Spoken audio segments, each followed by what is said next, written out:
नमस्ते फ्रेंड्स, मैं doctor Sameer Deshmukh, Shri speciality homeopathic और एक्यूपंक्चर क्लिनिक में आप सबका स्वागत है। दोस्तों, आज हमारे चर्चा का विषय है हर्स्यूटिज्म। चर्चा शुरू करने से पहले अगर अभी तक आपने मेरे चैनल को सब्सक्राइब नहीं किया है तो चैनल को ज़रूर सब्सक्राइब कीजिए और बेल आइकॉन को हिट करना ना भूलिए, ताकि इसी तरह नए नए वीडियोज़ की अपडेट आपको लगातार मिलती रहे। दोस्तों, हर्स्यूटिज्म यानी unwanted hair growths in the females, मतलब लड़कियों में या फीमेल्स में, औरतों में अनवांटेड यानी अनचाहे बाल शरीर के विभिन्न हिस्सों पे आ जाना। दोस्तों, जनरली यह कंडीशन फीमेल्स में आफ्टर प्यूबर्टी दिखती है दोस्तों, और इसका मुख्य कारण जो होता है वो एक तो होता है फैमिली हिस्ट्री, यानी उनके फैमिली में किसी को अगर यह शिकायत है तो, या जनरली इसका मेन जो कॉज है वो होता है हार्मोनल इम्बैलेंस। फीमेल्स में और मेल्स में डिफरेंट प्रकार के हार्मोन्स होते हैं दोस्तों, और फीमेल्स में मेल टाइप हार्मोन्स भी पाए जाते हैं और फीमेल टाइप हार्मोन्स भी पाए जाते हैं। तो जो मेल टाइप हार्मोन्स फीमेल में पाए जाते हैं उन्हें एंड्रोजन कहा जाता है, जिसमें टेस्टोस्टेरोन नाम का एक मुख्य हार्मोन होता है जो मेल लाइक पैटर्न या मेल लाइक सिम्टम्स बोलो या कैरेक्टरिस्टिक बोलो जो फीमेल्स में उसके वजह से आ जाते हैं दोस्तों। तो ये मेल हार्मोन्स फीमेल में फीमेल हार्मोन्स के मुकाबले अगर बढ़ जाते हैं तो मेल लाइक कैरेक्टर्स फीमेल्स में आ जाते हैं दोस्तों। और इंसुलिन का अगर शरीर में बैलेंस प्रॉपर नहीं हो उसके वजह से भी हर्स्यूटिज्म हो सकता है दोस्तों। तो दोस्तों, इसके जो मुख्य लक्षण हैं वो होते हैं कि अनचाहे बाल फीमेल्स में शरीर के विभिन्न हिस्सों में दिखने लगते हैं। जनरली ये अनचाहे बाल अपर लिप्स में यानी मूंछों के रीजन में दिखाई देते हैं फीमेल्स में, या फिर दाढ़ी के रीजन में, चिक्स पर, चीन पर बाल उग जाते हैं, या फिर चेस्ट के रीजन में बाल उग जाते हैं, या बहुत से बार ऐसा देखा गया है कि हाथ के और पैर के बाल भी ज़्यादा प्रमाण में आते हैं। जनरली फीमेल्स में हल्के प्रमाण में और बहुत से पतले से और फिकट रंग के कलर के बाल फीमेल्स में होते हैं दोस्तों। लेकिन इस कंडीशन में ये जो बाल होते हैं वो थिक होते हैं और बहुत ज़्यादा प्रमाण में आते हैं दोस्तों, जो कि दिखने में अच्छे नहीं दिखते हैं दोस्तों। साथ ही साथ बहुत सारे फीमेल्स में आवाज़ ये घोघरी यानी थिक आवाज़ हो जाती है, मेल लाइक आवाज़ भी हो जाती है दोस्तों कभी कभी, और बॉडी के कैरेक्टरिस्टिक भी मेल के जैसे हो जाते हैं दोस्तों। एक्चुअली ये फिजिकल सिम्टम्स के साथ साथ अगर अनवांटेड हेयर ज़्यादा प्रमाण में आते हैं तो फीमेल में एंग्जाइटी, डिप्रेशन या लो कॉन्फिडेंस ऐसे भी लक्षण दिखाई देते हैं। इसका जो डायग्नोसिस है वो क्लिनिकली ही संभव है, यानी ये दिख ही जाता है कि अनवांटेड हेयर्स या अनचाहे बाल चेहरे पर या छाती पर आ चुके हैं।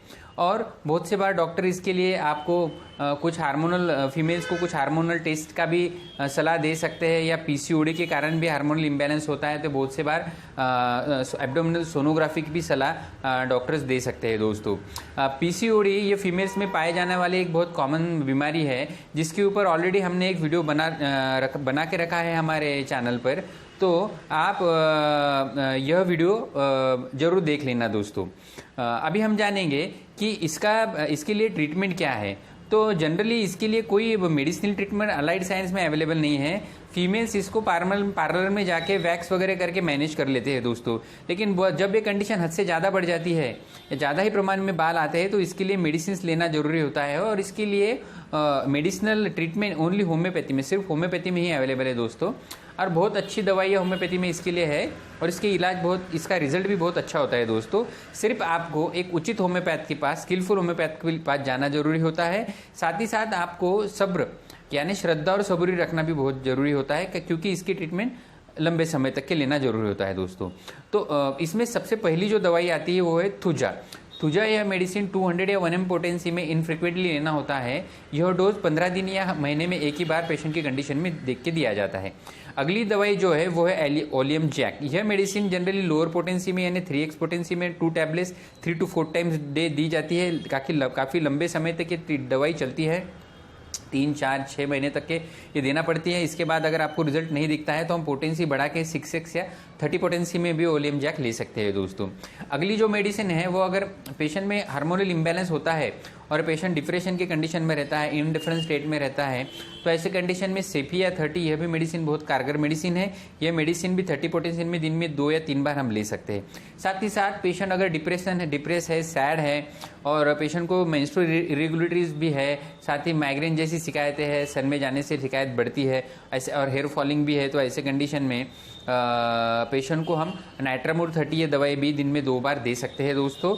यह भी ट्रीटमेंट लंबे समय तक के लेना जरूरी होता है। साथ ही साथ अगर पेशेंट फेयर फ्लैट फेबी है और चर्बी युक्त उसका शरीर है और सेंसिटिव नेचर का पेशेंट है, तो उसमें कैल्केरेकाप 30 यह भी मेडिसिन हम लगातार ले सकते हैं, या अपर पोटेंसी में हम इसको इनफ्रिक्वेंटली भी दे सकते हैं दोस्तों।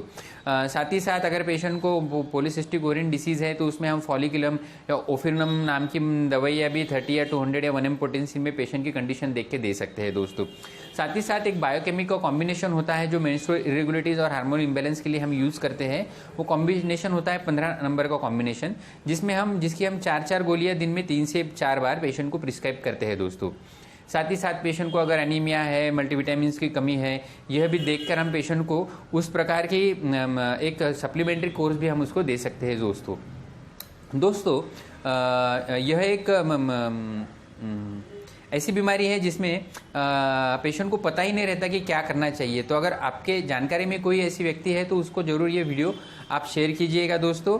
और मैं आशा करता हूँ कि आपको ये वीडियो पसंद आया होगा, और इसी तरह मेरे चैनल से जुड़े रहने के लिए और नए नए टॉपिक्स पाने के लिए हमारे चैनल को सब्सक्राइब कीजिएगा, वीडियो को लाइक करना ना भूलिएगा और ज़्यादा से ज़्यादा लोगों को शेयर करना भी ना भूलिएगा दोस्तों।